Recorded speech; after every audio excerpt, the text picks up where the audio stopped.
dan dua rekan saya, Amanda Nurhaliza serta Mahesa Mutiara Atito. Boleh tolong di next?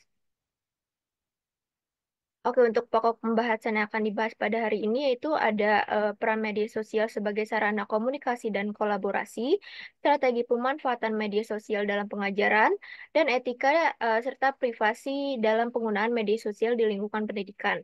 Nah, untuk pokok pembahasan pertama akan dijelaskan oleh rekan saya.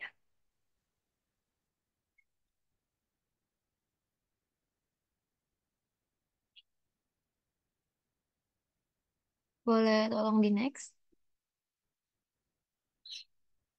Oke, jadi yang pertama itu kita akan membahas mengenai peran media sosial sebagai sarana komunikasi dan juga kolaborasi. Boleh tolong di next lagi?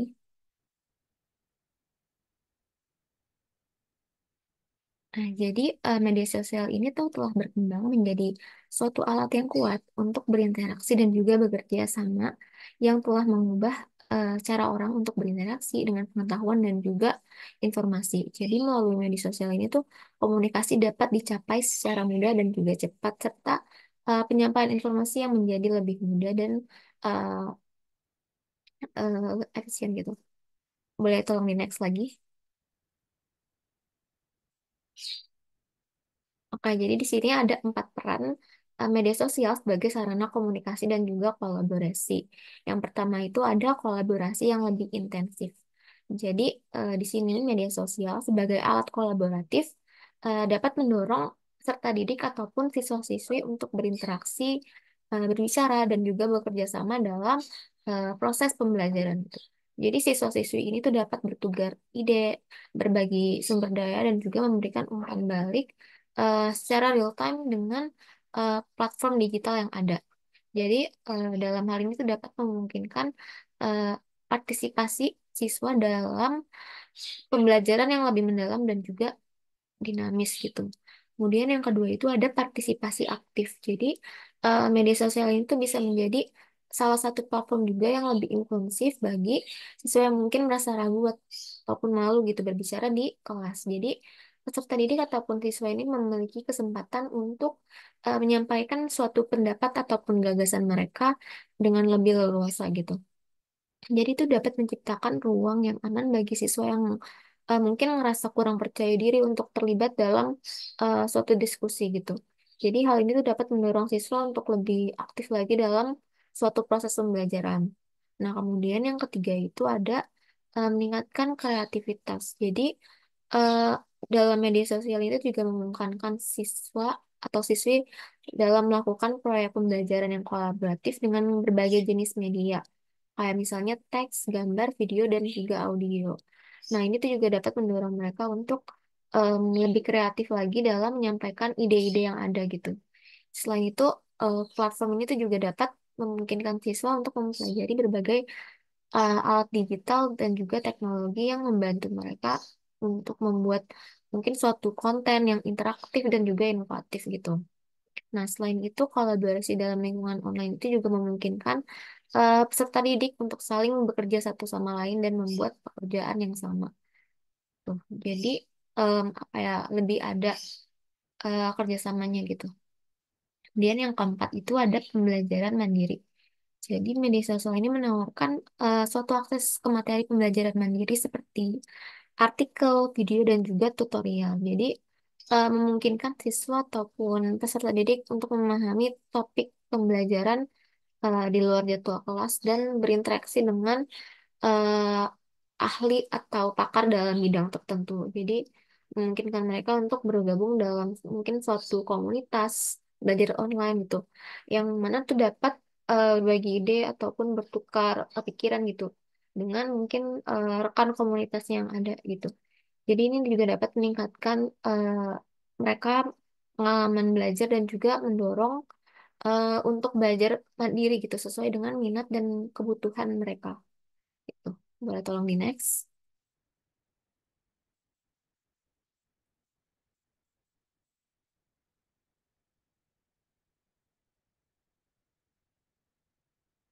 Boleh tolong di next? Oke, untuk materi berikutnya akan disampaikan oleh rekan saya. Oke, mohon maaf sebelumnya jika di sini sedikit berisik. Oke, selanjutnya itu ada strategi pemanfaatan media sosial dalam pengajaran. Nah, jadi boleh di next.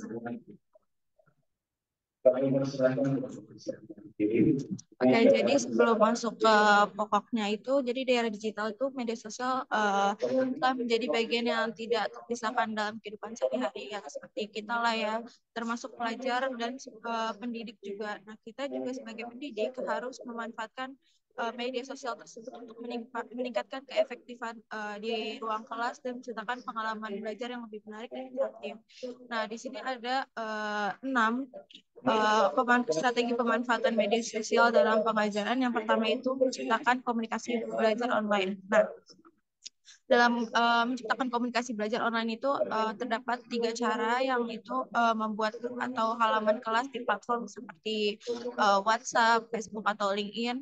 Yang kedua itu mendorong diskusi dan interaksi antar siswa di luar jam pelajaran. Jadi contohnya tuh seperti berdiskusi di WhatsApp di luar jam pelajaran kayak gitu.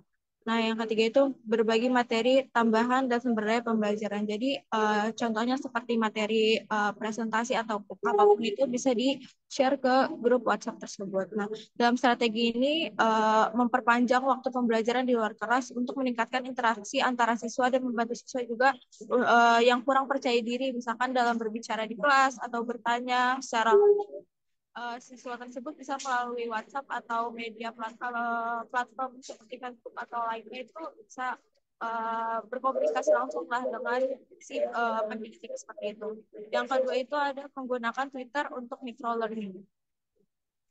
Contoh itu kayak memanfaatkan fitur tweet untuk menjelaskan konsep secara singkat dan padat. Juga bisa menggunakan hashtag untuk mengorganisir topik pembelajaran, dan yang terakhir mendorong siswa untuk merangkum pembelajaran dalam format tweet. Nah, dalam metode ini untuk membantu siswa menghindari kerumitan untuk membantu memecahkan konsep menjadi lebih kecil dan lebih mudah. Hashtag juga memudahkan siswa tersebut untuk menemukan dan mengulas materi kelas. Contohnya kan kalau misalkan di klik tweet hashtag tersebut kan biasanya ada apa namanya beberapa pokok pembelajaran yang nyambung lah seperti itu. Jadi sebenarnya ini juga sangat berfungsi untuk siswa-siswa. Nah, yang ketiga itu memanfaatkan YouTube untuk tutorial dan penjelasan visual. Nah, yang pertama itu membuat atau membagikan video pembelajaran yang relevan. Yang kedua itu mendorong siswa untuk membuat presentasi video sebagai tugas. Yang ketiga itu menggunakan kemampuan streaming langsung untuk sesi tanya jawab atau kelas virtual. Nah, dalam memanfaatkan YouTube ini, video tutorial memungkinkan siswa untuk belajar sesuai kecepatan dan ketepatan. Jadi kan kalau misalkan di YouTube itu kalau misalkan nggak mengerti video tersebut bisa diulang-ulang secara terus-menerus kan. Jadi kalau misalkan dia tidak bisa mengerti untuk sekali penyampaian, siswa tersebut bisa rewatch kembali video tersebut sesuka hatinya dia. Nah, yang boleh di next.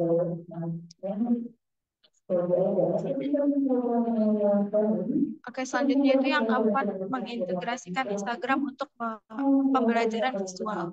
Nah, yang di sini ada 3 juga. Yang pertama itu bagikan infografis atau poster pendidikan. Terus yang kedua itu gunakan Instagram Stories atau tes dan survei cepat. Yang ketiga itu mendorong siswa untuk membuat proyek visual yang berkaitan dengan materi pembelajaran. Nah, dalam mengintegrasikan Instagram ini, pendekatan visual ini sangat efektif sebenarnya, karena kan sebagian dari siswa sekarang itu pasti mempunyai Instagram. Nah, di fitur stories itu ada sekarang itu sesi tanya jawab kayak kuis seperti itu.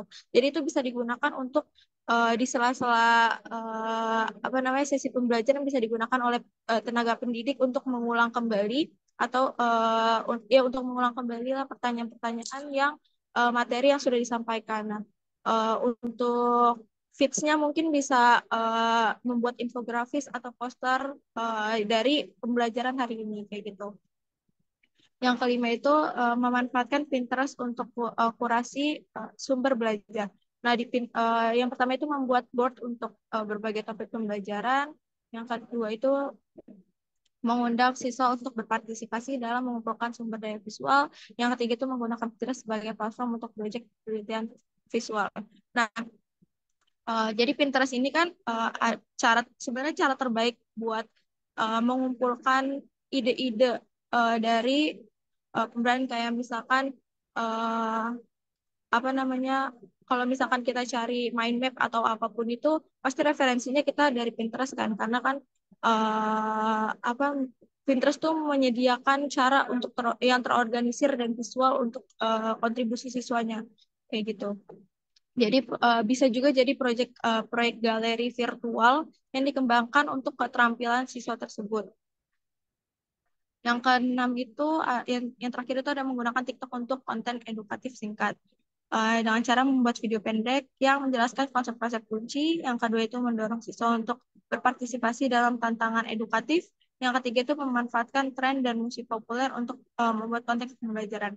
Nah, jadi kita di sini banyak kali ya yang menggunakan TikTok kan. Siapa sih sekarang yang nggak pakai TikTok? Nah, format video pendek di TikTok itu kan sebenarnya bisa digunakan untuk edukasi ya. Nah, jadi sangat sesuai dan kita juga rata-rata setiap hari pasti buka TikTok dong. Nah, di dalam TikTok itu kita bisa membuat video-video kreatif menggunakan sound-sound atau sound yang sedang tren, yang sedang trending. Nah, untuk apa namanya, menyalurkan edukasi atau pembelajaran di platform TikTok tersebut. Jadi penggunaan tren dan musik populer juga membuat pembelajaran lebih menarik dan relevan untuk kehidupan siswa sehari-hari. Boleh di next?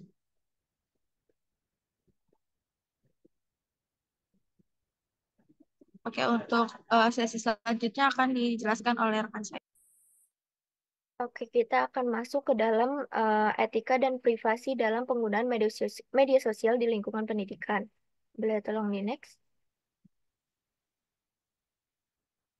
Nah, sebelum itu, dengan meningkatnya penggunaan internet yang secara signifikan akan membuat hadirnya sejumlah tantangan etika yang memerlukan perhatian. Nah, guru ini harus mampu merespon permasalahan yang ada saat ini dengan menyesuaikan permasalahan tersebut ke dalam kurikulum yang telah ditetapkan. Etika penggunaan teknologi dalam pembelajaran sangatlah penting karena untuk memastikan bahwa pengguna teknologi ini eh, bermanfaat bagi semua pihak yang terlibat dengan mempertimbangkan prinsip-prinsip etika, masalah masalah yang ada serta kebutuhan dan kepentingan setiap orang. Selain itu, penting juga memastikan bahwa informasi pribadi digunakan hanya untuk kepentingan dan tidak disalahgunakan atau diakses tanpa izin. Nah, berikut ini merupakan etika dan privacy dalam penggunaan media sosial di lingkungan pendidikan. Yang pertama itu ada tidak menyebarkan informasi tidak benar atau hoaks. Nah, penyebaran informasi tidak benar atau hoaks ini menjadi masalah utama.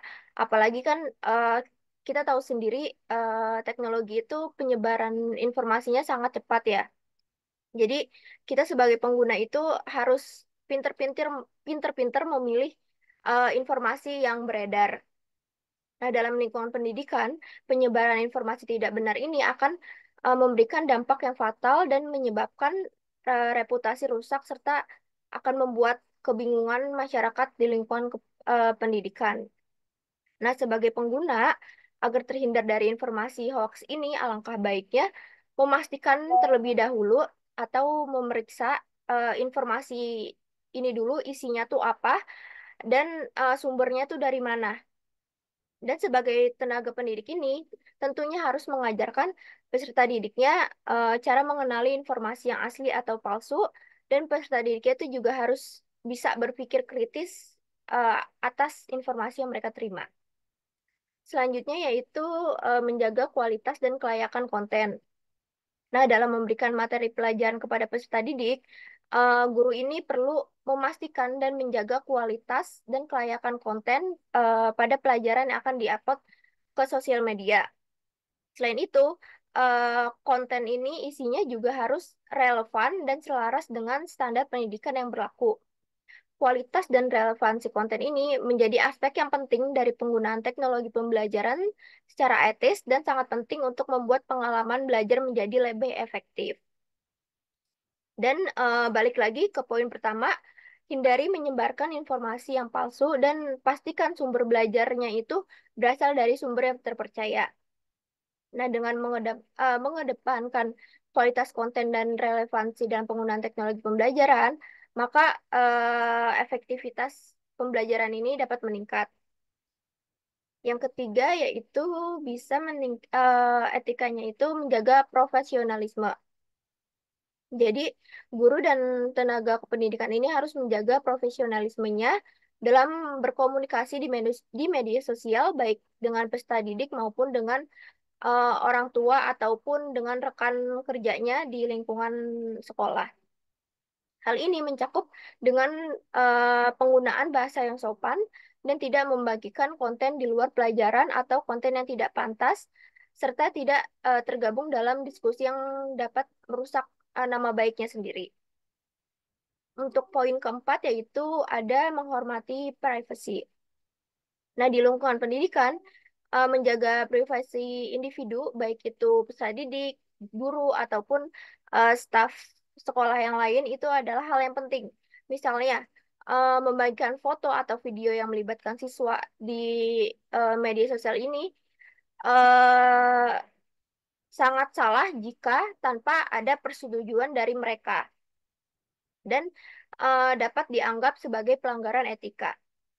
Guru ini juga perlu berhati-hati dalam berinteraksi dengan siswa di media sosial. Konten percakapan atau diskusi sebaiknya tetap pada konteks pelajaran dan tidak bersifat personal yang dapat menggabungkan batas antara hubungan profesional dan pribadi. Nah, yang terakhir itu ada pengaturan privasi akun.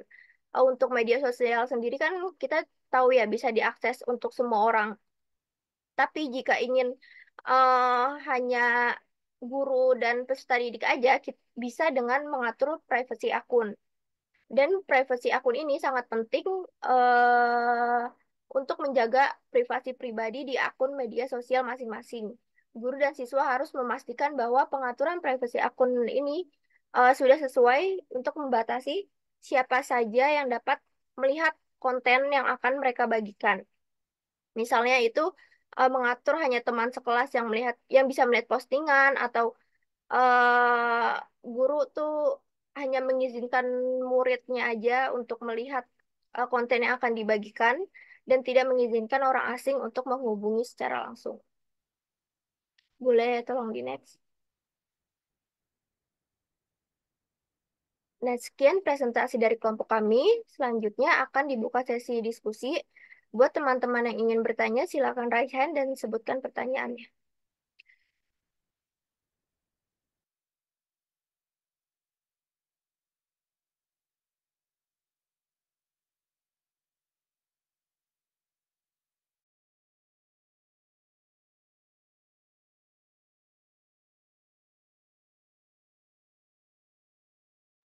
Oke, di sini udah ada 3 penanya. Boleh Rini ke Naila menyebutkan pertanyaannya.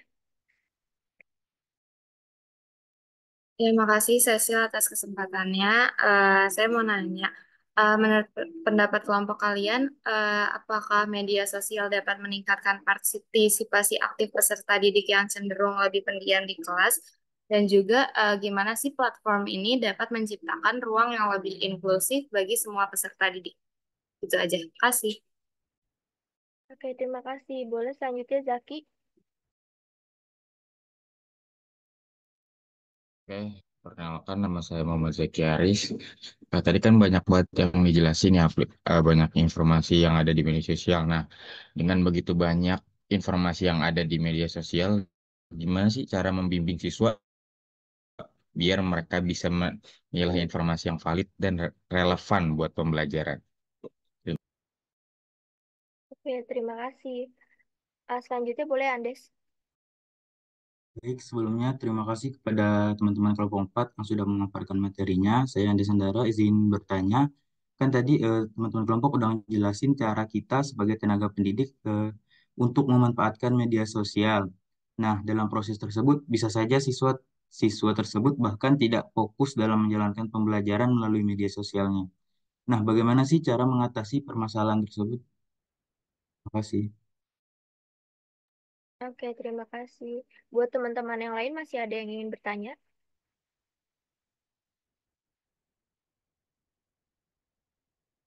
Jika tidak, kami izin berdiskusi dan saat kami berdiskusi, kami akan menampilkan tayangan yang bisa ditonton oleh teman-teman.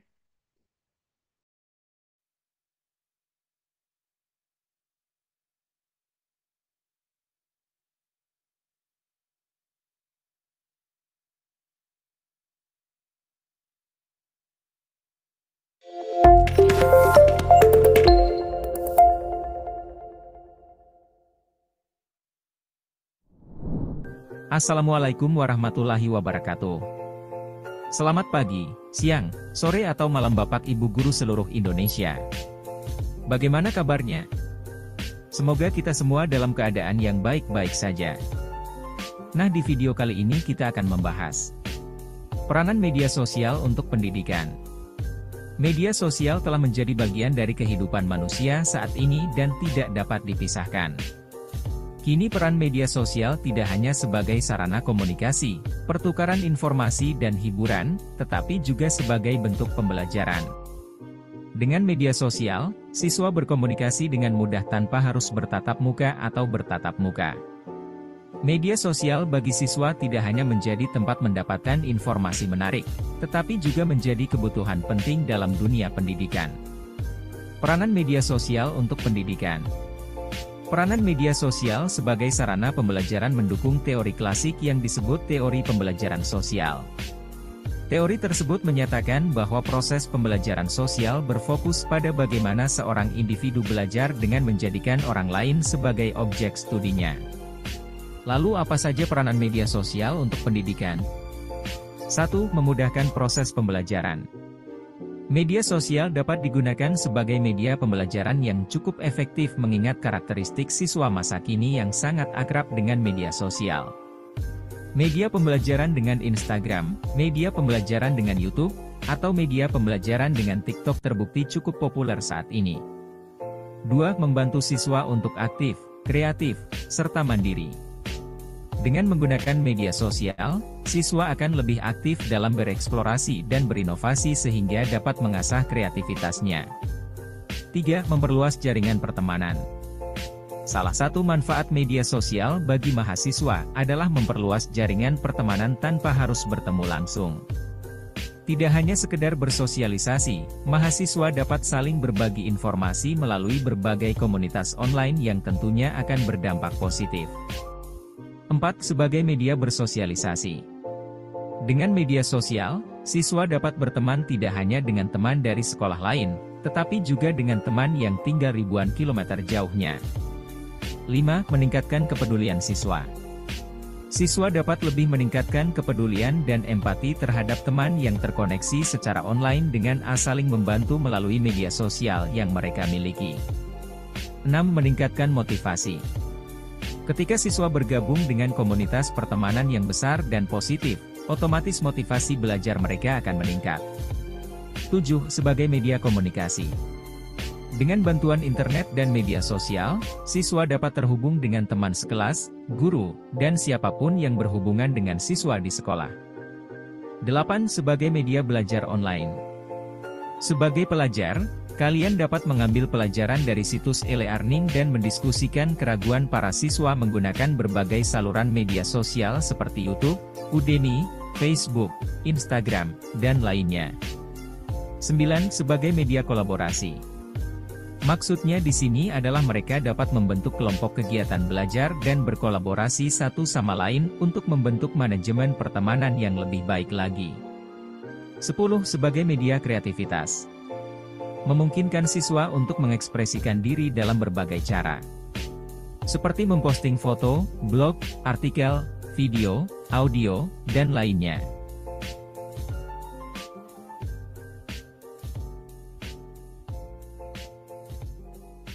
Nah, itu dia pembahasan tentang peranan media sosial di dunia pendidikan. Semoga videonya bermanfaat. Wassalamualaikum warahmatullahi wabarakatuh.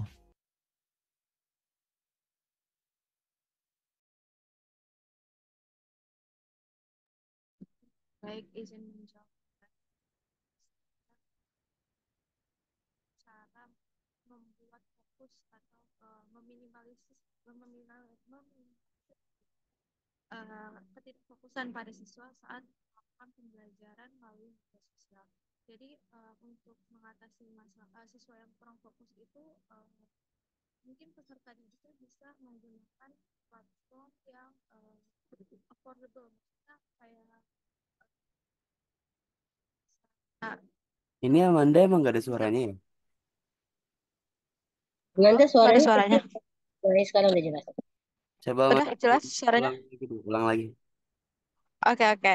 Izin jawab pertanyaan tadi kan Anda nanya tentang ketidakfokusan peserta didik dalam pemanfaatan media sosial kan.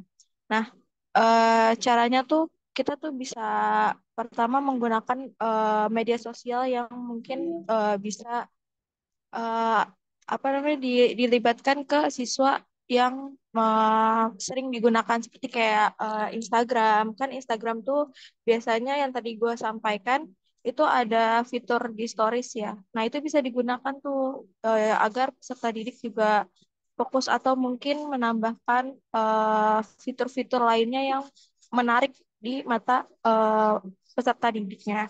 Nah, kita juga sebagai pendidik juga harus secara rutin memantau aktivitas siswa tersebut dalam dalam menggunakan media sosial jika itu di sekolah. Nah, jika di rumah mungkin bisa melibatkan orang tua siswanya untuk memastikan siswanya tersebut itu memanfaatkan media sosial dengan efektif dan tetap fokus pada pembelajaran kayak gitu.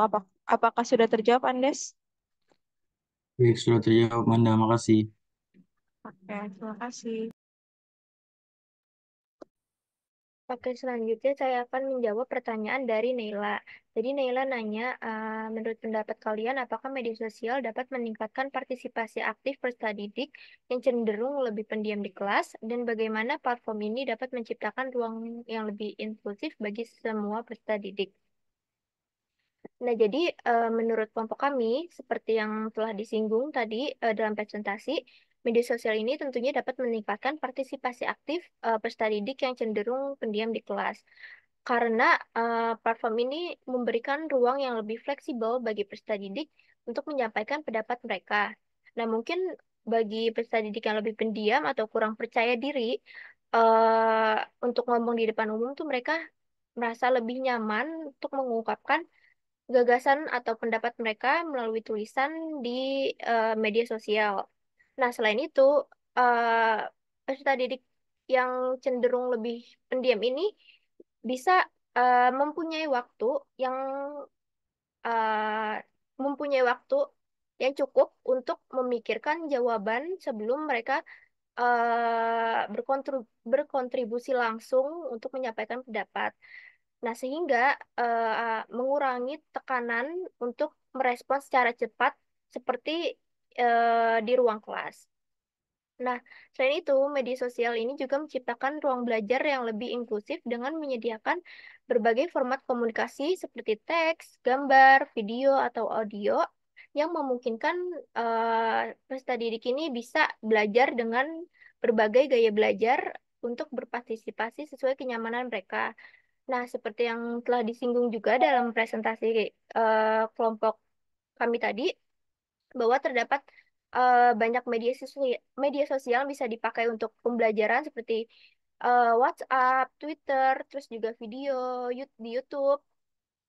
Dan peserta didik ini bisa memanfaatkan secara maksimal forum diskusi seperti di grup WhatsApp ataupun memberikan komentar pada video YouTube yang memungkinkan interaksi tanpa tatap muka langsung ini bisa membantu mereka menjadi lebih aman untuk didengar pendapatnya.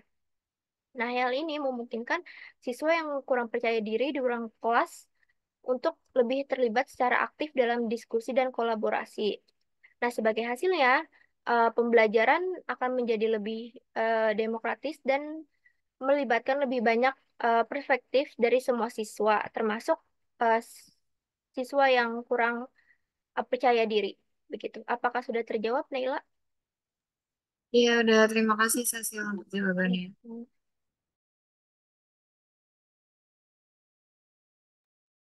Oke, selanjutnya saya akan menjawab pertanyaan dari Zaki. Tadi pertanyaannya itu, jadi dengan begitu banyaknya informasi yang ada di media sosial tuh gimana sih cara kita membimbing siswa biar mereka bisa memilah informasi yang valid dan juga relevan untuk pembelajaran. Jadi eh, ada cara untuk membimbing siswa dalam memilih informasi yang valid dan juga relevan. Ya, di sini tuh ada beberapa strategi yang bisa diterapkan. Jadi yang pertama itu mungkin mengajarkan literasi digital. Jadi siswa ini tuh perlu dilatih lagi untuk memahami gimana sih caranya internet bekerja, termasuk tuh cara menilai sumber informasi yang ini tuh kredibel atau enggak. Jadi misalnya itu kita bisa memperkenalkan perbedaan antara sumber akademis yang terverifikasi dan juga informasi yang mungkin itu enggak valid gitu. Kemudian yang kedua itu latihan verifikasi informasi. Jadi dengan membimbing siswa untuk selalu memverifikasi informasi yang mereka temukan tuh sebenarnya di media sosial ini tuh cukup relevan atau enggak gitu. Jadi mereka tuh dapat memeriksa terlebih dahulu sumber lain yang dapat apa ya menguatkan klaim yang dibuat gitu. Kayak misalnya siapa sih yang nerbitin informasi tersebut dan eh, apakah mereka itu paham gitu dari sumber tersebut. Kemudian yang ketiga itu mengenali sumber terpercaya. Jadi dapat memberikan contoh sumber-sumber informasi yang terpercaya yang ada di jurnal gitu, kemudian website pendidikan ataupun website di organisasi profesional. Jadi sebelum itu harus diskusiin dulu tuh bagaimana sumber-sumber tersebut ini dapat diandalkan dibandingkan dengan opini pribadi atau situs yang kurang dikenal kayak misalnya kayak blog gitu. Nah, kemudian yang terakhir itu meningkatkan keterampilan berpikir kritis. Jadi di sini tuh kita dapat melatih siswa dengan eh, kemampuan berpikir kritisnya. Jadi em, kayak misalnya itu harus memverifikasi ataupun apa ya, cross check lagi gitu. Kira-kira tuh sumber yang dia temuin itu cukup relevan atau enggak gitu dengan em, pembela- dengan bahan pembelajaran yang ada kayak misalnya mungkin kita dapat mengajak siswa untuk bertanya misalnya informasi tersebut itu cukup logis atau enggak ataupun eh, argumen tersebut itu didukung oleh bukti yang kuat atau enggak gitu. Untuk Zaki, apakah sudah cukup terjawab? Oke, oke. Dijawab. Makasih, Maisa. Atau Oke, mungkin cukup sekian presentasi dan sesi diskusi dari kelompok kami. Kurang lebihnya mohon maaf. Wassalamualaikum warahmatullahi wabarakatuh. Selanjutnya akan saya kembalikan kepada Bu Opi dan juga Bu Eka. Terima kasih.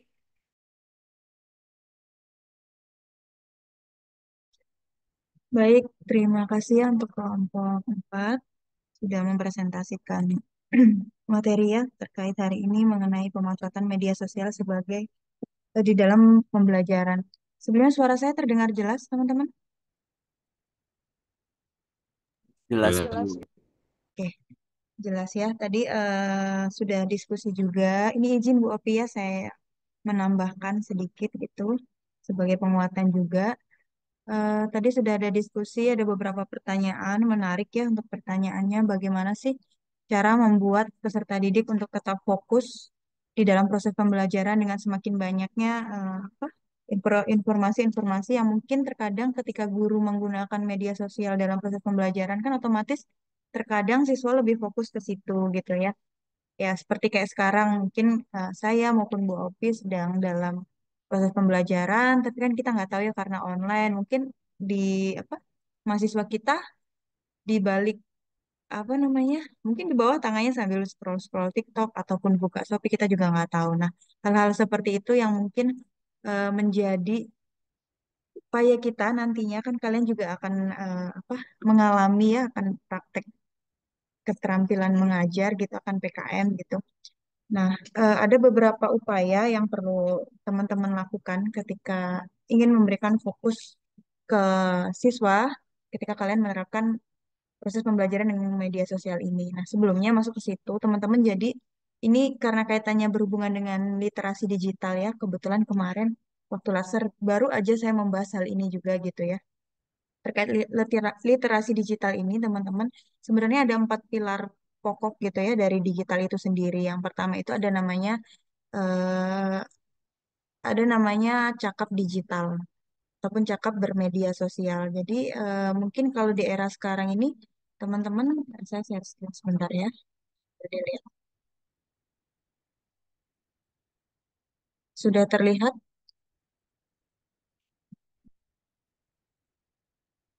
Belum. Nah, Dah. oke, jadi ada 4 pilar digital nih yang teman-teman juga harus pahami gitu ya di era sekarang. Ada digital skill, digital culture, ada digital ethic, dan digital safety. Jadi digital skill ini kemampuan kalian untuk memanfaatkan digital itu sendiri gitu ya. Kalau misalkan di era sekarang ini kan teman-teman pasti udah biasa ya menggunakan gawai, laptop gitu ya, ataupun perangkat lunak lainnya. Lalu ada digital culture ataupun bentar, ada budaya digital ini ya. Jadi ini kemampuan untuk membiasakan diri dalam menerima perkembangan dari digital itu sendiri. Kan kalau di era sekarang itu apalagi di kota besar biasa banget ya kalau misalkan eh, penggunaan digital itu sendiri mau kemana-mana sekarang kalau secara transportasi udah sangat dibantu banget dengan adanya digital ini ya. Pakai Gojek, Grab dan lain sebagainya. Kalau misalkan mager masak bisa GoFood. Nah, inilah digital karakter budaya kita untuk membiasakan diri untuk menerima ataupun memanfaatkan secara positif dari digital itu sendiri. Lalu ada digital ethics. Nah, ini berhubungan juga ya dengan materi kita terkait etika dalam menggunakan media sosial gitu ya teman-teman. Tadi sudah dijelaskan juga oleh kelompok 4 gitu ya. Pentingnya kita memfilter informasi yang masuk gitu. Lalu menjaga privasi ataupun informasi-informasi pribadi gitu ya, jangan terlalu di-up di publik.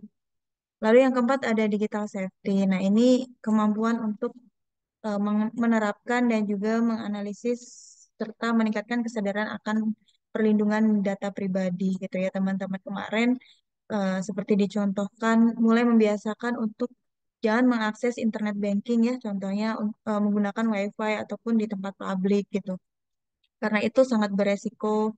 Jadi digital safety ini apalagi sekarang perkembangan hackers gitu ya udah banyak sekali yang sangat bahkan data negara aja bisa bisa dihack gitu ya apalagi yang kita yang mungkin kalau di sosial medianya menggunakan sandi 1 2 3 4 5 6 sampai 10 gitu aja itu kan aduh, mudah banget gitu ya mulai diterapkan gitu ya teman-teman untuk digital safety ini. Nah, saya izin juga ya untuk menambahkan materi sedikit. Nanti kita diskusi juga. Kalau misalnya ada yang belum paham, boleh ditanyakan. Nah, hari ini membahas terkait penggunaan sosial media dalam pendidikan. Di antara teman-teman ada yang nggak punya sosial media? Pasti udah punya semua ya. Nggak mungkin Gen Z nggak punya sosial media ya. Ya, belum datang ya, Bu? Belum ya. Bu, jangan ditutup ini ya. Jangan ditutup. Iya, siap, Bu. Oke, maaf ya sebentar tadi ada. Jadi yang pertama itu membahas terkait peran media sosial sebagai sarana komunikasi dan kolaborasi. Nah, teman-teman, dengan semakin majunya perkembangan teknologi informasi dan komunikasi ini, khususnya ya jejaring sosial ini telah menyebabkan perubahan paradigma gitu dalam berbagai aspek kehidupan, termasuk pendidikan ini. Nah, media sosial ini sudah menjadi platform interaksi yang kuat, memfasilitasi kolaborasi, dan juga mengubah cara manusia dalam berinteraksi. Dan di dalam konteks pendidikan itu sendiri, media sosial memiliki potensi besar untuk diterapkan sebagai alat kolaboratif kreatif dalam proses pembelajaran. Nah, tadi sudah dicontohkan ya oleh teman-teman beberapa media sosial yang memungkinkan adanya kolaborasi. Bahkan yang simple kayak WhatsApp Group itu juga salah satu bentuk dari media sosial yang menjadi tempat untuk berkolaborasi ya untuk sharing mungkin tugas dan lain sebagainya. Lalu ada 5 jenis media sosial yang mungkin saat ini berkembang di masyarakat ya. Ada aplikasi media sosial berbagi video. Nah ini tadi dicontohkan juga bahkan diterapkan ya oleh teman dari kelompok 4. sambil menunggu mereka mencari jawaban, mereka sharing video YouTube terkait pemanfaatan dari media sosial dalam pembelajaran. Nah, ini berbagi video ini tentunya sangat efektif kalau misalkan kita menggunakannya secara positif juga. Lalu ya tadi contohnya ada YouTube gitu ya. Lalu yang kedua ada aplikasi media sosial microblog. Nah, ya. Nah, ini aplikasi ini tergolong yang paling gampang gitu ya di antara program-program media sosial lainnya. Ya, contohnya tadi ada Instagram, ada Facebook, gitu, ada Twitter dan lain sebagainya. Lalu yang ketiga ada aplikasi media sosial berbagi jaringan sosial ya. Yang keempat, aplikasi berbagi jaringan profesional. Nah, ini teman-teman ada yang udah punya LinkedIn, ada yang udah punya. Sudah. Nah, itu salah satu contoh aplikasi ya, berbagi jaringan profesional nih teman-teman. Kalau misalkan membutuhkan mungkin info-info lowongan pekerjaan gitu ya. Bahkan ada yang lagi viral, seorang Anies Baswedan aja punya gitu ya. Tertulis pula di profilnya Open to Work. Jadi menurut saya meskipun mungkin kalian belum lulus gitu ya, tapi memungkinkan untuk membuka apa lowongan pekerjaan untuk part time mungkin ya itu bisa tuh dimanfaatkan salah satu aplikasinya. Lalu aplikasi berbagi foto ya. Nah ini kalau di era saya tuh ada Pet, ada Pinterest, kalau sekarang ada Instagram ya.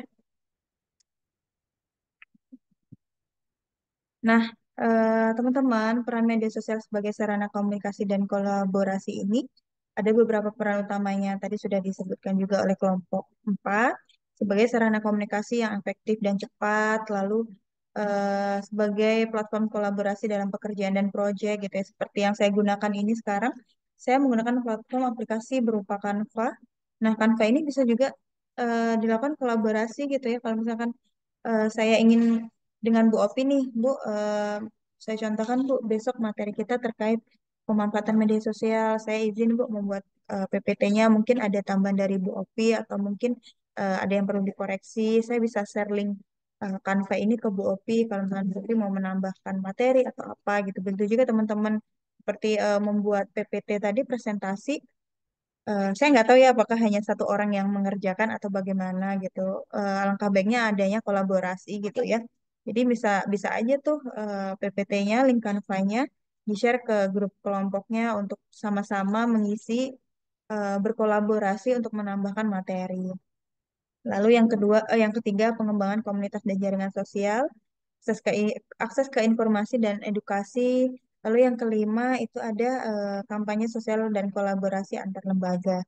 Nah, teman-teman, secara keseluruhan media sosial ini telah mengubah ya cara orang berkomunikasi dan bekerja sama dengan upaya menghapus banyak kendala geografis dan waktu gitu ya dengan adanya media sosial tadi ya seperti saya contohkan memungkinkan adanya kolaborasi mungkin saya di mana Bu Opi di mana tapi kita tetap bisa menjalankan tugas kita kewajiban kita sebagai pengajar dengan membuat mungkin bahan presentasinya dengan saling berkolaborasi tanpa harus bertatap muka langsung gitu ya tanpa harus duduk di meja yang sama gitu tapi bisa melalui di mana aja dan kapan saja sekaligus meningkatkan keterhubungan dan produktivitas di berbagai bidang kehidupan tadi contohnya di bidang pendidikan.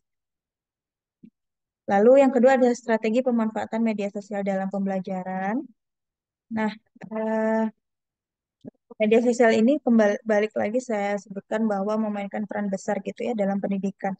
Tapi memang nantinya kita akan bahas juga ya dampak positif dan negatifnya. Mungkin kalau sekarang gitu ya sering kita temui terkadang kalau sudah di rumah gitu ya, sudah fokus dengan gadget masing-masing, nggak usah di rumah deh. Mungkin kalau misalkan teman-teman lagi membuat tugas ataupun tugas kelompok gitu ya, lagi nongkrong atau apa gitu, yang tujuan utamanya adalah mungkin diskusi ataupun membahas terkait tugas, tapi dengan adanya media sosial ini, kebanyakan akan lebih fokus ke handphone masing-masing gitu ya. Nah, mungkin itu salah satu dampak negatif ya, menurunnya interaksi secara langsung gitu ya.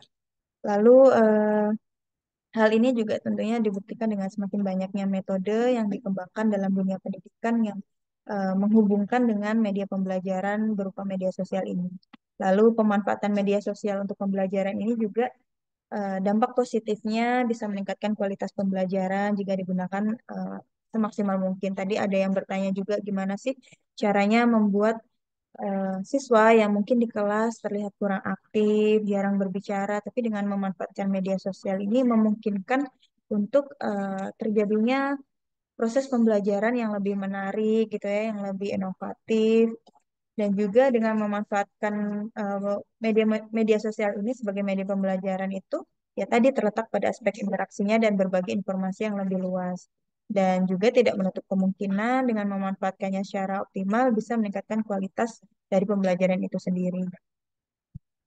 Nah, ini beberapa strategi tadi sudah dijelaskan juga ya oleh kelompok 4 yang mungkin teman-teman bisa terapkan gitu ketika nantinya akan PKM atau ketika teman-teman menjadi seorang guru gitu ya. Beberapa strategi dari pemanfaatan media sosial itu sendiri dalam proses pembelajaran untuk meningkatkan keterlibatan siswa ataupun kolaborasi tadi. Yang pertama membuat grup diskusi online ya salah satu contohnya tadi yang simple ya WhatsApp group gitu ya. Di situ kita bisa berdiskusi, teman-teman bisa sharing apa makalahnya yang bisa dibaca oleh teman-teman dari kelompok lain juga gitu ya. Lalu pembelajaran berbasis proyek kolaboratif gitu. Nah, ini teman-teman mungkin bisa menggunakan aplikasi Instagram ataupun TikTok untuk mempresentasikan proyek secara kreatif dalam bentuk video atau seperti apa ataupun bentuk reels gitu ya kalau di Instagram. Lalu mendorong keterlibatan aktif melalui konten interaktif ya. Contoh lain mungkin kalau misalkan di kelas ya, misalkan kalian nanti menjadi guru gitu, mengarahkan siswanya untuk membuat sebuah akun TikTok gitu ya, untuk membuat video. Oke Pak, ya, ngajar sebentar. Sebentar ya teman-teman. Lagi ngajar Pak.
Ya, maaf ya teman-teman, ada iklan sebentar.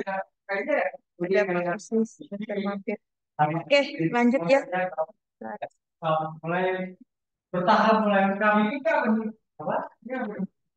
Lemari itu Pak, lemari.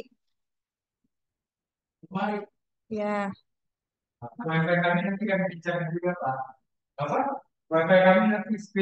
Kelihatan nggak sih? Screen-nya sebentar.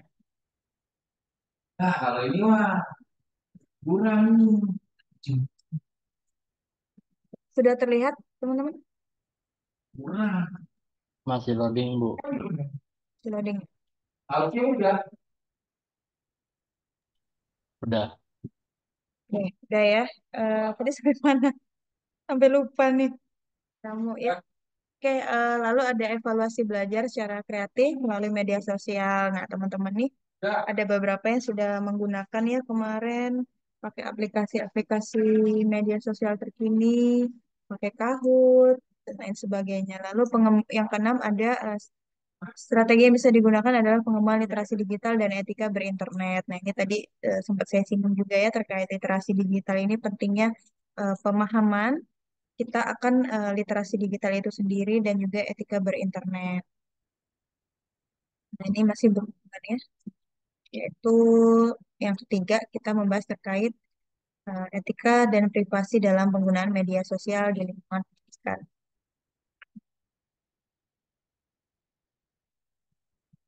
Nah, teman-teman, dengan perkembangan iptek ini sendiri ya, tentunya yang semakin maju, semakin canggih, tidak bisa dipungkiri informasi yang masuk serta akses yang diberikan itu semakin cepat dan mudah. Nah, hal ini tentunya akan memberikan dampak ya, baik yang positif maupun negatif.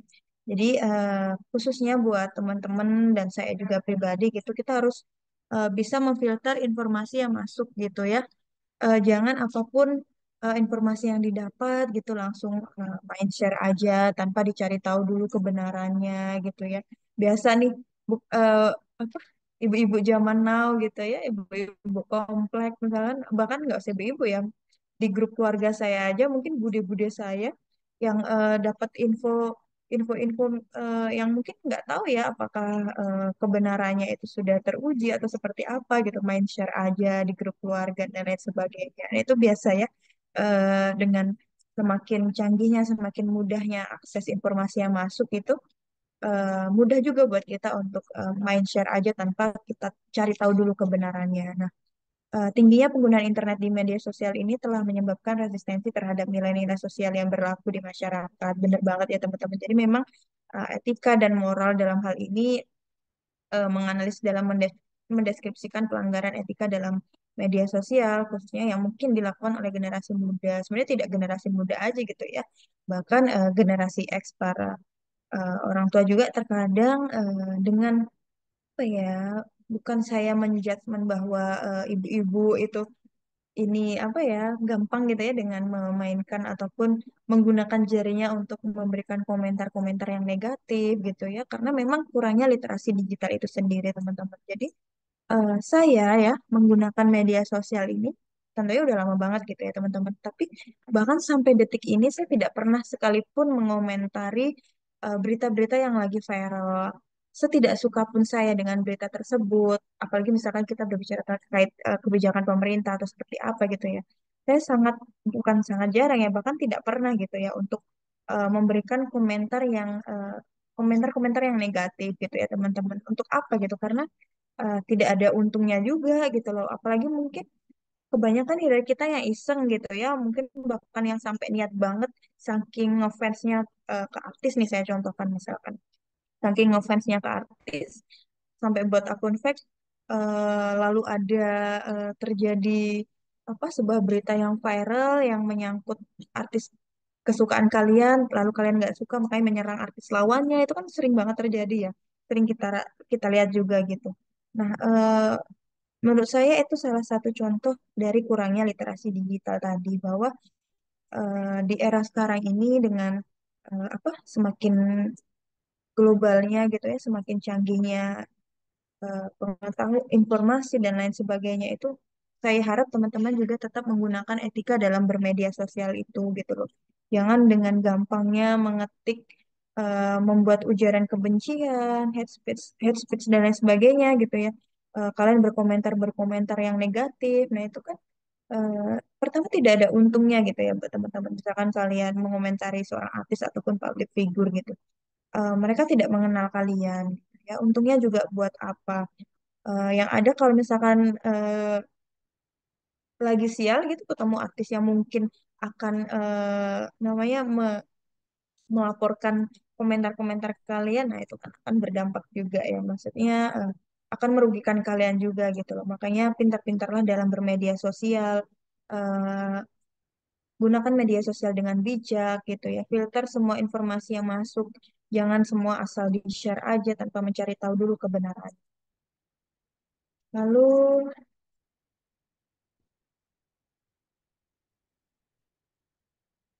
nah ini ada beberapa etika yang teman-teman dan juga saya pribadi perlu pertimbangkan ya, perlu teman-teman lakukan gitu dalam bermedia sosial. Yang pertama, etika dalam berkomunikasi. Tadi saya contohkan, kurang-kurangi untuk berkomentar yang negatif gitu ya di media sosial, karena itu semua siapa saja bisa mengaksesnya gitu ya. Hindari penyebaran sara, pornografi, dan aksi kekerasan gitu ya. Jangan apa, misalkan ada nggak sih yang suka ikut-ikut tawuran di kelas ini? Semoga tidak ada ya. Kalau misalkan para generasi sekarang ini kan aksi tawuran malah divideokan, diupload di media sosial. Nah, itu kan salah satu contoh yang tidak baik ya. Tidak ada etika dalam menggunakan media sosial itu sendiri. Itu hal-hal yang negatif yang tidak perlu dibanggakan untuk dipertontonkan gitu ya. Lalu yang ketiga, periksa kebenaran berita. Tadi sudah saya jelaskan bahwa pentingnya memfilter akan berita-berita yang masuk gitu ya. Jangan gampang termakan berita-berita hoax. Lalu menghargai hasil karya orang lain. Nah, ini teman-teman kemarin juga saya sempat membahas hal ini. Ketika pembelajaran literasi digital, pentingnya kita menghargai hasil karya orang lain gitu ya. Ketika teman-teman mungkin membuat sebuah tugas, artikel, atau seperti apa, ketika mengambil gambar gitu ya, baik dari internet atau apa gitu, tolong untuk mencantumkan sumbernya. Lalu ya berhubungan dengan plagiasi juga gitu ya. Yang kelima, jangan terlalu mengumbar informasi pribadi. Nah, ini tadi sudah saya singgung juga, kurang-kurangi kurang-kurangi kurang-kurangi untuk mengumbar informasi ataupun kehidupan pribadi kalian gitu ya, terutama yang berhubungan dengan ya informasi pribadi, KTP kalian, mungkin alamat ya, alamat rumah, nomor KTP dan lain sebagainya gitu ya. Kecuali pinjol ya, kalau pinjol kan memang harus pakai KTP, tapi semoga di kelas ini tidak ada yang pinjol ya. Jangan terlalu mengumbar informasi pribadi ya. Nah, ini beberapa peran pendidikan dalam upaya menerapkan etika bermedia sosial. Yang pertama yaitu tadi membangun literasi digital dan kesadaran etis. Lalu, nah ini kita nantinya saya harapkan juga teman-teman ketika menjadi guru ataupun mungkin ketika praktek mengajar gitu ya, teman-teman bisa membantu siswa teman-teman untuk memahami bagaimana cara berinteraksi secara positif di ruang digital itu sendiri, termasuk ya menghormati ataupun saling beretika dalam berkomentar, menghindari ujaran kebencian ya. Nah, literasi digital ini yang diajarkan di sekolah ini diharapkan mampu membuat siswa itu bisa membedakan mana informasi yang benar dan informasi yang salah ataupun hoax, serta mendorong mereka untuk berpikir kritis gitu ya dalam menyebarkan konten di media sosial, tidak sembarang asal dapat dapat konten gitu ya langsung diupload tanpa dipertimbangkan dulu ini baik buruknya seperti apa.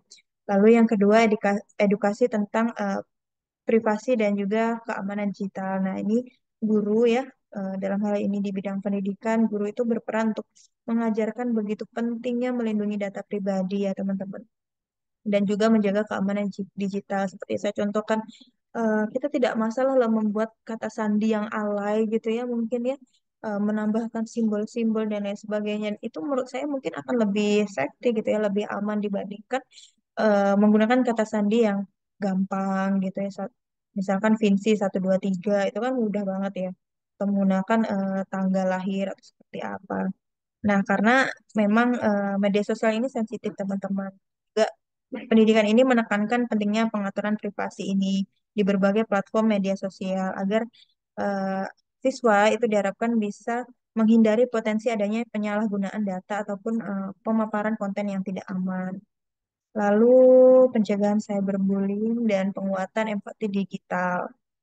Nah, teman-teman, sekolah ini menjadi tempat yang ideal ya menurut saya untuk mengenalkan bahaya dari bully ini ya, dan juga memberikan solusi dari penanganannya. Nah, melalui diskusi ataupun kampanye ya, kalau misalkan di sekolah-sekolah ini saya melihat beberapa sekolah sudah menerapkan adanya kampanye anti bully gitu ya.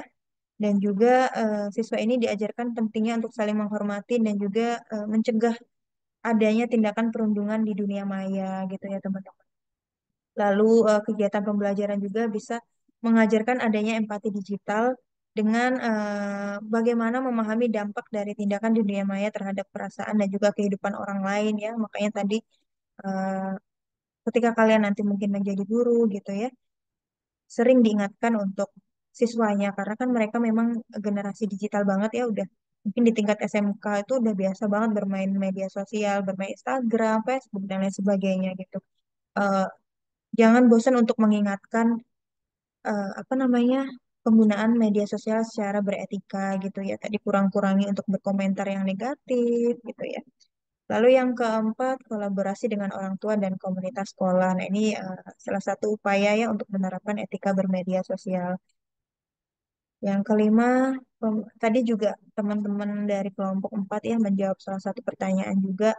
Tidak hanya sekolah, tapi peran orang tua juga ya teman-teman untuk membatasi. Kalau misalkan di tingkat SD gitu ya, saya pernah mendengar cerita ya dari rekan saya gitu di sini yang anaknya masih SD. Itu ada manajemen waktu penggunaan gadget gitu ya teman-teman. Misalkan boleh membuka handphone atau mungkin melihat YouTube di rumah gitu menggunakan smart TV-nya gitu. Tapi ada manajemen waktu yang disepakati gitu ya di rumah gitu. Nah, itulah pentingnya diskusi antara orang tua dan juga anak. Nah, orang tua menerapkan manajemen waktu penggunaan handphone ini gitu ya. Misalkan mereka boleh menggunakan main handphone itu setelah belajar ataupun weekend aja gitu ya. Lalu ada beberapa aplikasi yang memang mereka gunakan di handphone mereka untuk menjaga distraksi notifikasi gitu ya. Misalkan kadang kan sempat ya ada yang viral gitu ya, ada berita anak menggunakan handphone orang tua lalu membuka akun belanja orang tuanya pakai Shopee gitu, sampai mesen yang aneh-aneh sampai jutaan gitu ya tagihan COD-nya. Nah, itu kan salah satu apa ya kelalaian orang tua gitu ya dalam mengawasi penggunaan gadget gitu. Kalau tidak salah itu ada apa ya? Saya lupa nama aplikasinya ya. Mungkin bisa digunakan gitu ya. Ada aplikasi-aplikasi yang dikunci yang tidak bisa dibuka oleh oleh anak kita gitu. Lalu yang kelima, pembentukan kebijakan sekolah yang mendukung etika bermedia sosial. Nah, ini teman-teman eh, beberapa upaya gitu ya dalam menerapkan etika bermedia sosial itu sendiri.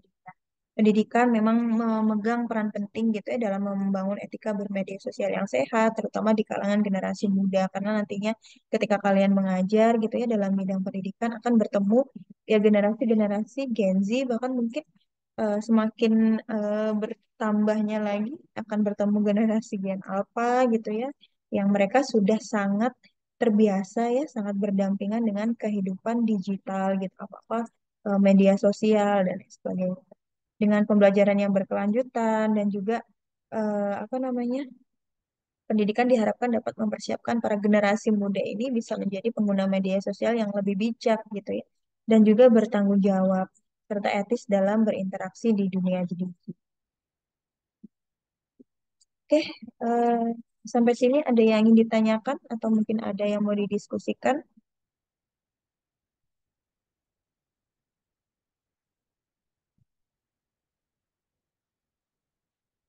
Ini berarti masih join kan? Ya, berarti lagi di jalan ya. Silakan Bu Opi, hati-hati di jalan, Bu Opi sedang ada kesibukan lain. Ayo, ada yang mau ditanyakan teman-teman?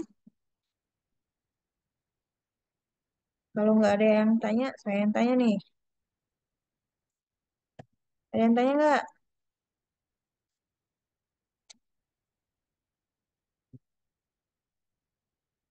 Hmm? Ada yang tanya nggak?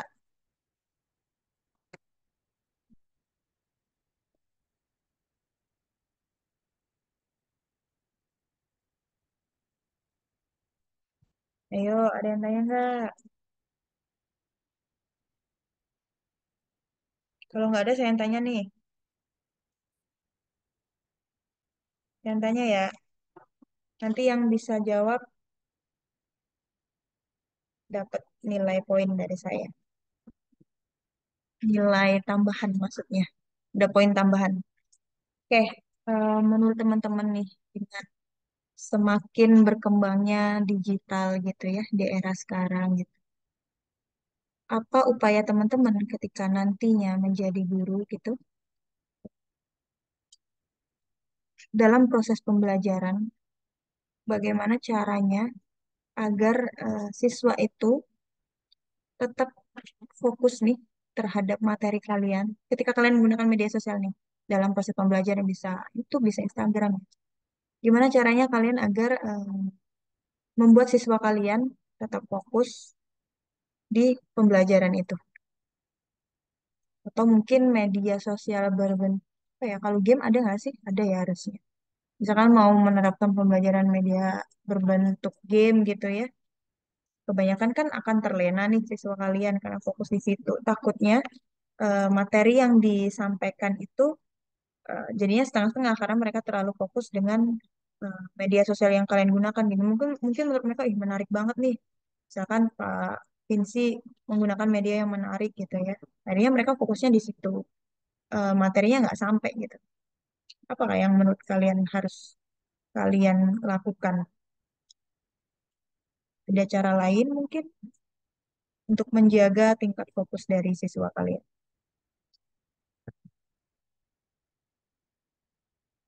Ayo, ada yang bisa jawab? Saya mau coba, Bu. Boleh, silakan. Tapi sebelumnya mohon maaf saya off cam karena nggak tahu laptop saya bala. Hmm, Eh, jadi kan inti pertanyaannya itu kan semakin berkembang dari digitalisasi itu kan gimana kita pada saat menjadi calon seorang guru ya untuk meningkatkan fokus siswa terhadap materi yang kita ajarkan di samping kita juga memanfaatkan sebagai user dari media sosial tersebut. Itu ya, Bu. hmm. Iya, Oke. Mas. Eh, di sini saya mau nyebutin dua dua aja bagaimana caranya mungkin. Yang pertama eh, melakukan pendekatan tentang integrasi teknologi dalam pembelajaran. Jadi ada beberapa nih dari judul penelitian yang emang udah dilakuin. Salah satunya yaitu adalah pembelajaran berbasis gamifikasi. Terus juga jadi dengan mengintegrasikan teknologi ini dalam pembelajaran, jadi siswa itu bisa menggunakan perangkat digital sebagai bagian dari pembelajaran dan itu bukan merupakan gangguan. Terus yang kedua, eh, adanya aktivitas pembelajaran interaktif. Jadi pada saat kita melakukan sebuah kelas, itu jangan cuman guru sebagai pusat pembelajaran, eh, tapi juga memanfaatkan interaksi dua arah antara guru dengan siswa dan siswa dengan guru. Aktivitas pembelajaran itu maksudnya gimana sih ya buat siswa? Jadi kita itu mungkin bisa membuat sesi pembelajaran melalui diskusi kelompok, quiz daring, polling real time. Jadi kan aktivitas ini membuat siswa terlibat aktif dan meminimal potensi gangguan dari media sosial ya. Jadi kayak yang kemarin saya dan teman-teman kelompok saya lakukan pada saat eval, itu kan kayak kita ngebuat sebuah game atau lewat dari aplikasi media sosial seperti eh, apa namanya Kahoot, Quizizz, Mentimeter ataupun yang lainnya gitu. Terus kita bilang nanti yang bisa jawab ini kita kasih hadiah gitu, kita kasih donat. Dan itu terlaksana dari awal kita semester 4 deh kalau nggak salah. Selalu kalau misalnya kita ada presentasi offline, selalu selalu nyelipin gimana caranya biar eh, teman-teman kita sekelas nih bisa merhatiin apa yang kita sampaikan sebagai pemateri di saat presentasi. Mungkin itu sih, Bu. Oke, baik. Terima kasih Vinci. Luar biasa sekali buat jawabannya. eh ke depan saya harap misalkan kita diskusi gini, kita ada feedback ya teman-teman. Ini salah satu bentuk juga interaksi tadi dicontohkan oleh Vinci juga ya. Jangan hanya dosen ataupun mahasiswa yang presentasi aja gitu ya yang berdiskusi. Teman-teman misalkan ada kendala atau apa, silakan disampaikan. Ini adalah salah satu bentuk interaksi ya. Saya harap tetap ada feedback gitu. Meskipun ketika di proses pembelajaran saya mungkin menggunakan media pembelajaran yang berbasis digital tadi teman-temannya juga ada melampirkan YouTube gitu tapi harapannya di kita tetap bisa mengatur tingkat fokus dari audiens gitu ya teman-teman dalam hal ini siswa jadi ya tadi dicontohkan oleh Vinci tetap ada interaksi tapi memang apa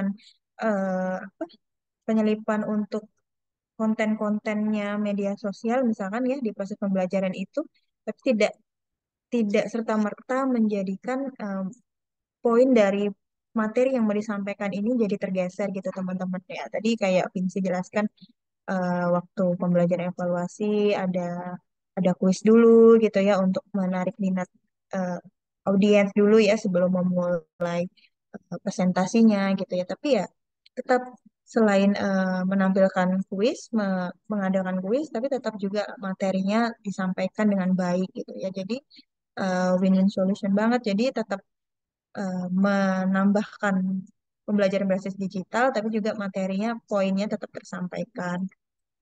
Ini kita sampai jam berapa? Vinci, saya mau tanya satu lagi boleh? Sampai jam berapa ya? 9.40. 9.40. Iya, Atau Bu. 9, atau ada dari kalian yang mau bertanya nih?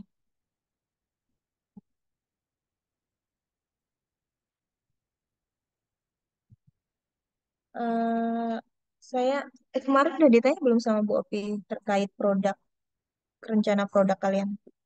Sudah dipersiapkan belum? Kemarin belum ditanya, Bu. Nah, sekarang ditanya. Ada yang udah siap kira-kira mau membuat produk output dari pembelajaran kita TDP ini apa? Kalau belum kepikiran itu coba tanya ya pas lagi diskusi kayak gini boleh misalkan ada saran nggak Bu? Atau mungkin eh, ya kelompoknya diskusi karena ini kan udah pertemuan ke-6 ya, Dayat ya. Udah pertemuan ke-6 sebentar lagi. Jadi nanti ada UTS. Teman 13 sudah membahas juga terkait produk. Udah ada yang kepikiran mau buat apa? Kelompok saya udah, Bu. Buat apa, Jovarhan? Silakan rencananya. Buat kayak, aduh, lupa, bentar bisa cari dulu. Ya kan, kayak buat ringkasannya kemarin. Oh, boleh. Kayak kayak Google Classroom tapi untuk kelas buku untuk prodi PAP aja. Jadi konsepnya itu Oh, kayak oke. kita bikin database nih. Itu isinya e-book, terus jurnal-jurnal, pokoknya semua bahan ajar yang untuk khusus PAP ini. Jadi bisa dipakai sama kita, sama cutting, sama adik kelas nanti gitu, Bu. Oh, itu bagus ya, bagus itu boleh boleh dilanjutkan ya. Kebetulan memang berhubungan dengan rencana aktualisasi saya juga gitu ya, mau membuat fasilitas belajar platform. Kalau saya kemarin rencananya kita kan ada web ya, kebetulan memang web FE kemarin sempat sempat down, susah dibuka.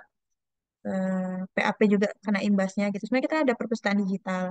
Nah, saya pengennya kayak ini kan kita untuk mata kuliah TDP ini ada produk ya, ada produk hasilnya gitu. Cuman saya pengennya produk-produk kalian ini selain dihakikan kita juga punya arsipnya gitu ya, punya wadah untuk penyimpanannya. Kayak saya kemarin sempat ngobrol juga sama Pak Roni untuk membuat eh, apa namanya digital library untuk khusus PAP gitu ya, untuk produk-produknya. Bisa juga artikel, modul. Kalau misalkan kalian mau buat produk modul, nah itu bisa jadi tempat juga gitu loh untuk digunakan. Tadi Jovarhan juga sudah bagus kalau misalkan ada ide seperti itu gitu. Oke, silakan dilanjutkan Jovarhan. Yang lain,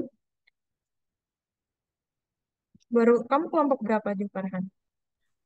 Kelompok saya Berapa ya? kelompok 2 deh. Kira Isinya Jovarhan, Vinci, Dayat. Iya. Asmi sama Andes. Andes sama Berlima. Asmi berlima, Oh, Bu. berlima. Oke, yang lain, ayo. Ada lagi? Nggak apa-apa kalau baru cuman kayak, ya Bu, saya lagi apa? Lagi di pikiran aja nih, memang belum terrealisasi, baru rencana baru ini. Nggak apa-apa, disampaikan aja coba. Siapa tahu saya mungkin bisa eh, tambahkan idenya atau seperti apa. Ada? Aduh, udah pertemuan keberapa ini? Masa belum ini sih? Harusnya sudah ada ya teman-teman minggu depan setidaknya nih sebelum masuk UTS sudah mulai tergambarkan mau buat apa gitu untuk produknya. Ada berapa kelompok kita Fit sih? Dayat? 10 atau 11. Sebentar dicek. Coba dulu ya, berarti ini kelompok Lagi buka. kelompok 4 presentasi ya. 10, Bu. 10. Ini udah kelompok 4 presentasi.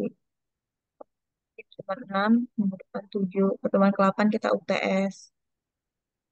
Udah harus mulai dipikirkan ya teman-teman membuat apa produknya untuk setiap kelompok. Oke, ada pertanyaan lagi?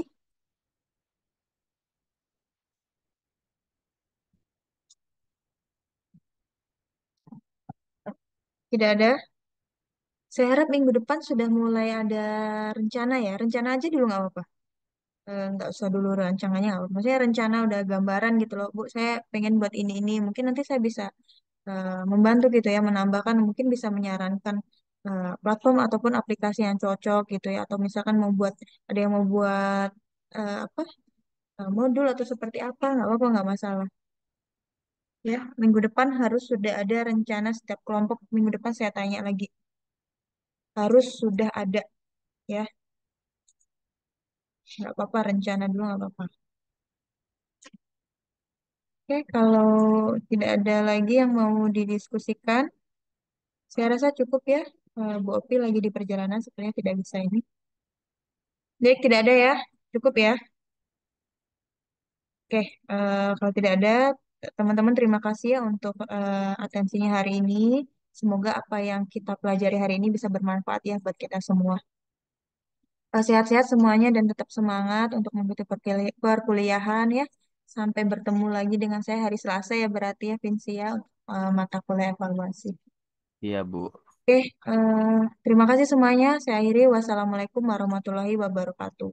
Wah. Waalaikumsalam. Waalaikumsalam warahmatullahi wabarakatuh. Terima kasih, Bu.